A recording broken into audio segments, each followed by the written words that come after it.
All right, guys, Shotty T here with an Alliance War video. This is, I think this is war number 7 of the season. We start the first half of the season, or we finished the first half of the season 5-1, and we're solidly in position to be in Platinum 3 for the first time. I believe as of that recording, we were in Platinum 3. So now we're just looking to build off that momentum. Once again, the opponent is stubborn. So we're going to be bringing Torch, Venom, and Storm Pyramid X. Storm's going to be used for a handful of fights, so that's the reason why I brought her. And no Sorcerer this time because it really wasn't necessary based off the opponents that I'm facing. I think I was scouting around for Suicides. I don't think that was the Suicide roster. That wasn't either. I guess I forgot which one was Suicide. I think it might have been this one. Nope, it wasn't that one. But either way, we're just going to go ahead and highlight who we're fighting.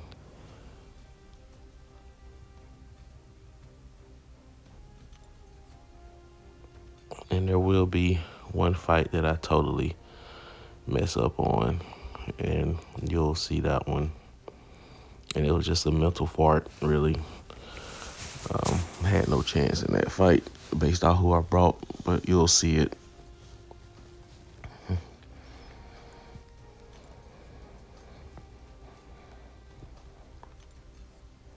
But here are the rest of the highlight fights.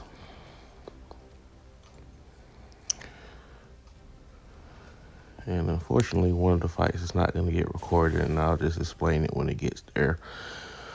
But the first fight here, we got Storm versus Mold Man. Pretty basic counters for him. Anytime you parry him, he has a chance to shrug off debuffs. But it's reduced to 30% versus a mutant. But the thing about Storm, if you shrug off a parry attempt, she has a chance to convert that to a passive stun. As you can see, that's happened twice thus far.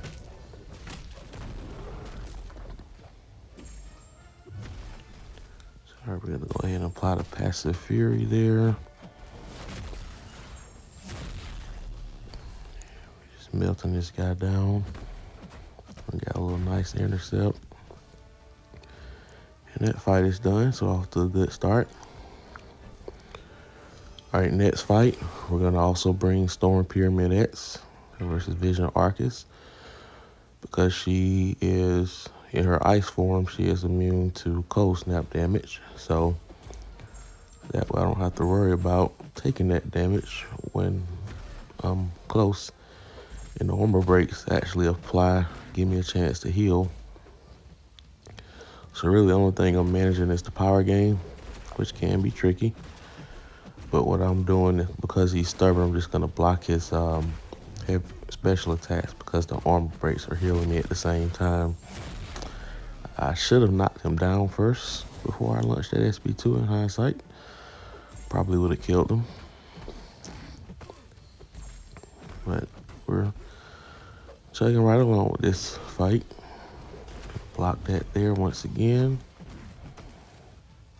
We're not doing anything creative here.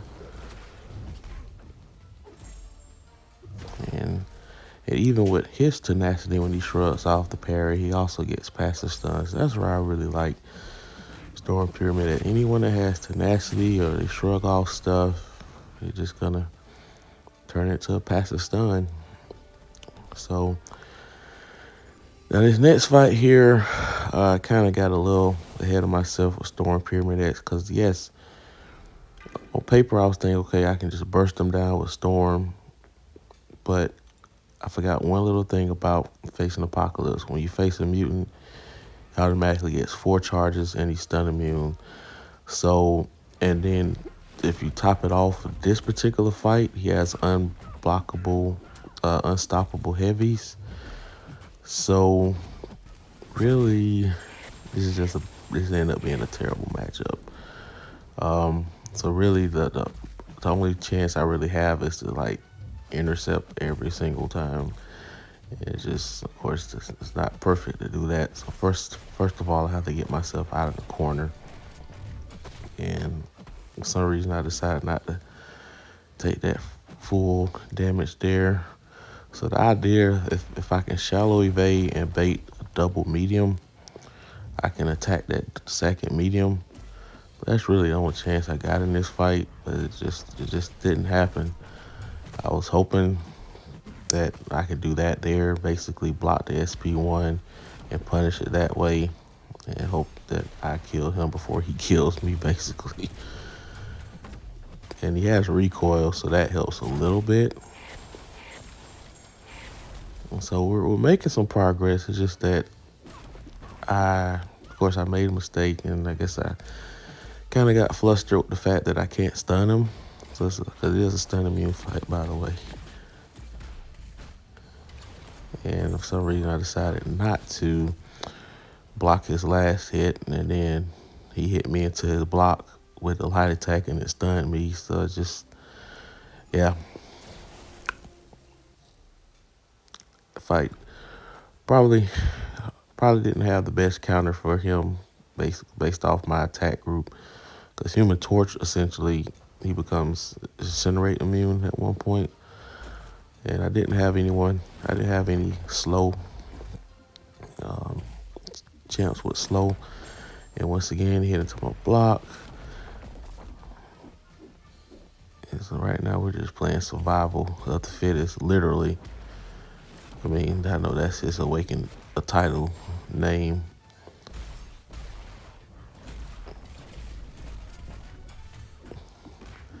So we just had to eat all that damage, eat all of it. And we're just trying to get out of the corner once again. I mean, the poison is killing me more than the healing that I'm getting off the long distance relationship. So he pretty much took out almost 2 champs. I guess I didn't end up just not having the right counter. So I'll have something for that Apocalypse next time. Sorcerer Supreme on that node would kill him easily, but as you heard in the beginning, I did not bring her, but she definitely would have been useful for that fight. So next fight here, we got Human Torch, and there are quite a few suicides that I'm facing thus far. Now, Human Torch is great against Storm Pyramid X because his every attack that she deals is energy based. So every time she strikes into my block, I'm going to gain a smolder charge. So I'm just gonna make that incinerate more potent there. I gotta watch backup recovery.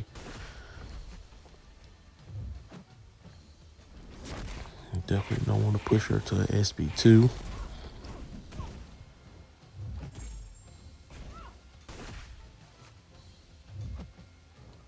We get close a couple of times, but we fought this node enough to know exactly how much 25% of bar power is. We flirt with it quite a bit, though.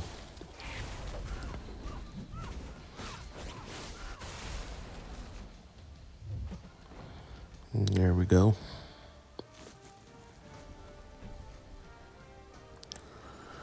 All right, next fight here, Korg. Now, this is a fight that Storm Pyramid is definitely good for.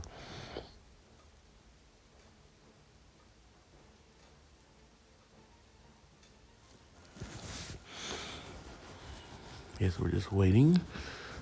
Okay. Want to see what sig level he was. Like, it really mattered, though. It just means I can get more passive stuns in.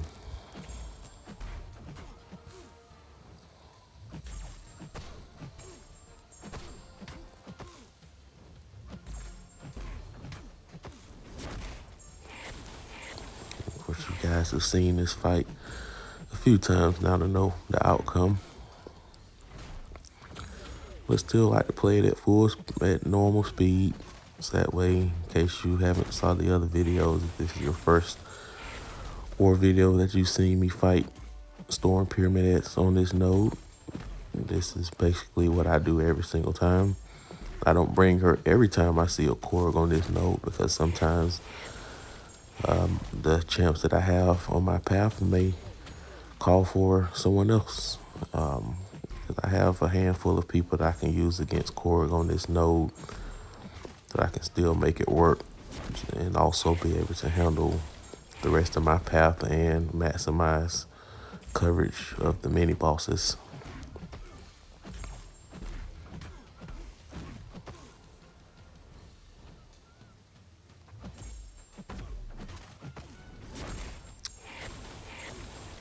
But we're getting them down here. And once again, it's another suicide. So, yeah, I think what I highlighted at the very beginning, now that I remember this vividly now, I was highlighting the 3 rosters that didn't have suicides. I think everyone else had suicides. So that was the purpose of what I did at the beginning. All right, so we had someone take that Killmonger down. I probably could have used Venom, but that's a tricky fight. So we're going to use Human Torch here versus Sasquatch. And we're going to go ahead and use our pre-fight. Because if I apply the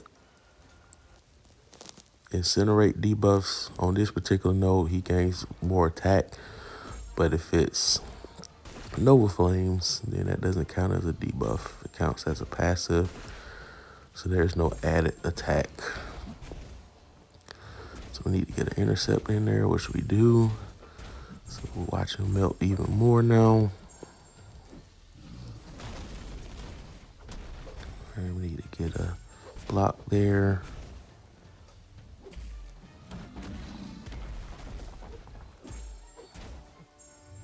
There we go, get another nice intercept. I should have did an SB2 there. I'm not sure why I didn't. Like I said, everyone, you watch these videos, you can kind of critique yourself after the fact. Like, why did you not throw the SB2 right there? You probably could have killed them. But now you got to deal with Wrath of Tanarath and take more block damage.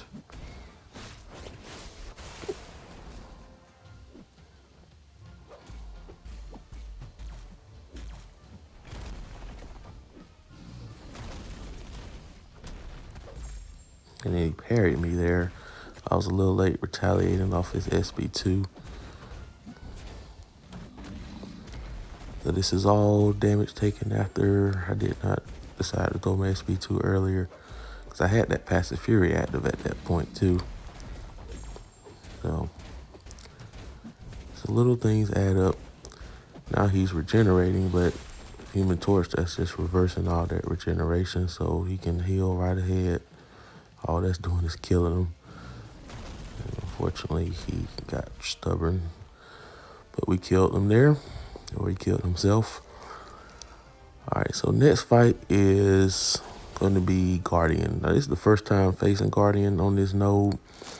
So I was kind of going to this fight amateurish, figuring out why is he placed here. But it turns out to be not a bad placement, especially if you're not aware of certain abilities that he has. So there's a lot of people use him for attack purposes. So basically, if he has an armor up active, he has any special attack, he has a chance to auto block it.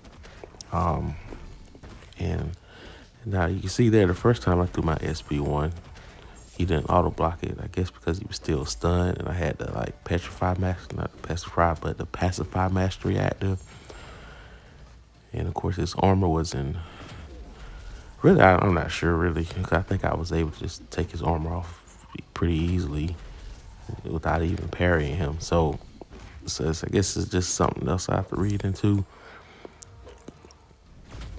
Man, for some reason, I just had for some reason, I don't know why I wasn't evading his SB1s. I'm usually pretty good at doing that. It's no different than avoiding his Torch's SB2. So now we're all of a sudden we're being extra careful here. He auto blocked that last SB1. I was able to get it done previously. And also keep in mind, this is redoubled determination. So every time I hit him when he's bleeding, he has more power gain. So this fight became much more difficult But at this stage, I just didn't bother to throw the special because I was afraid of the auto block. And at that point, I just said I'm just gonna go for it. I know the SB2 is something you definitely don't want to get hit by, but he was close to dying anyway. So we go ahead and top up all the champs there off screen. We're gonna bring Storm Pyramid X for this fight.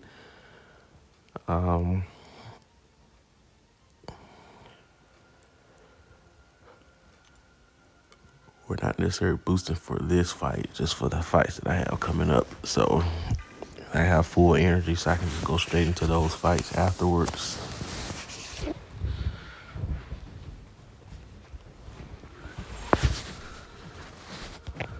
All right. So of course I didn't use Venom because if you bleed Cable, you get the generation damage.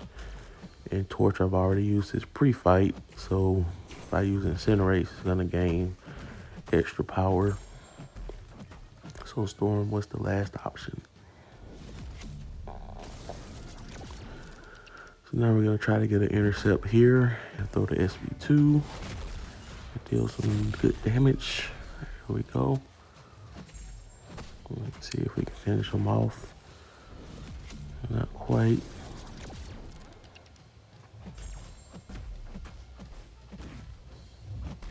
And so that didn't count as an intercept. Thought it would have.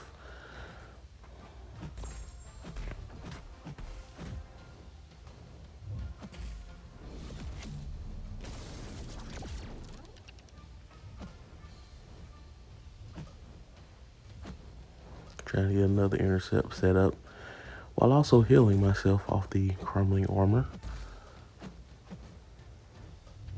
There we go. And he's done.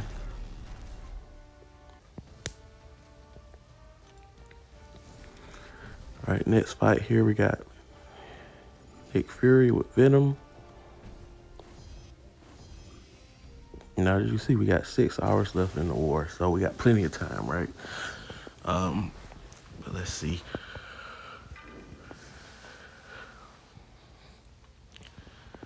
All right, let's go ahead and jump in here.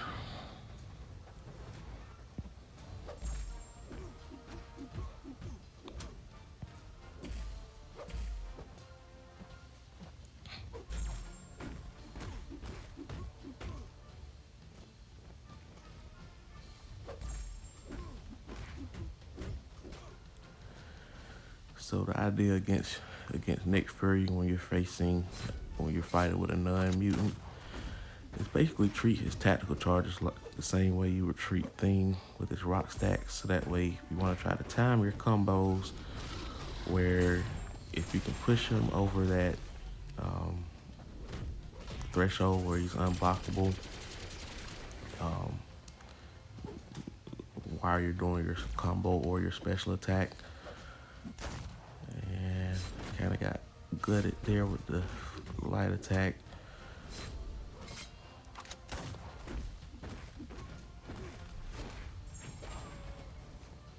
And what I didn't realize is that when I pushed Nick Fury into his Fury stage is that he doubles his tactical charge build up even in his first life whenever he throws an SP1. So I got caught off guard when he threw that first SP1 that became unblockable. Normally if he didn't have that Fury, he would not have come unblockable. So there we go. So we timed that that special there to push him right over that unblockable threshold. And we get rid of his Fury there, so every attack is only going to gain him 1 charge instead of doubling it. Just let him kill himself. He obviously has a low sig, so he got down to 30% pretty quickly there. So I just waited that out.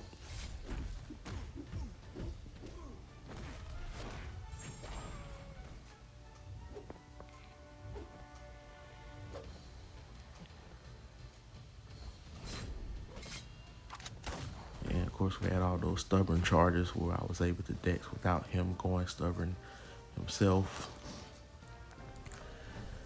All right, so this is gonna be the last recorded fight of the war, because as I said in the outset before that Nick Fury fight, we had 6 minutes, 6 hours left in the war. But unfortunately, we had some timing issues with the remaining mini bosses where literally, literally, the war got finished. Our battle group got finished with 1 second left on the clock. Literally, with 2 seconds left to be technical. And so I didn't have, there was no time to try to record the fight. And at that point, we were already gonna lose. But the mantra is, if we're gonna lose the war, the idea is to still finish all 3 battle groups. So, at the end of the day, the season points matter. If you, especially, we just got into Platinum 3, so we figured that we could start the second half of the season with that momentum. But they got killed. They got killed in this war. And I'll be honest, it was very frustrating. Very frustrating. But I mean, that loss kind of set us back. But we still can finish Platinum 4 at a minimum, and if we start a new streak, we can actually still finish Platinum 3. But like I said, it's very tough to make up not finishing a boss, because that's 20,000 points with that multiplier, so that's 90,000 points off the table. But yes, like I said, I didn't have time to record that last fight. Actually, I started going after that boss before the last blink node was down, just to give myself some time on the back end. But this fight here is a standard Torch versus Thing fight on the Stun Reflect, so that's the reason why I'm not really commentating much on this fight, because same song and dance that you've seen. But you'll see here, I'm just gonna screenshot like the victory screen of that last war, that last fight. Like I said, we had plenty of time, but there it is there. I said, barely finished that boss fight. And we finished our battle group, but unfortunately we did not finish all 3. So we got 2 cleared. Obviously we lost, but hope you guys enjoyed that video. Please like, share, and subscribe.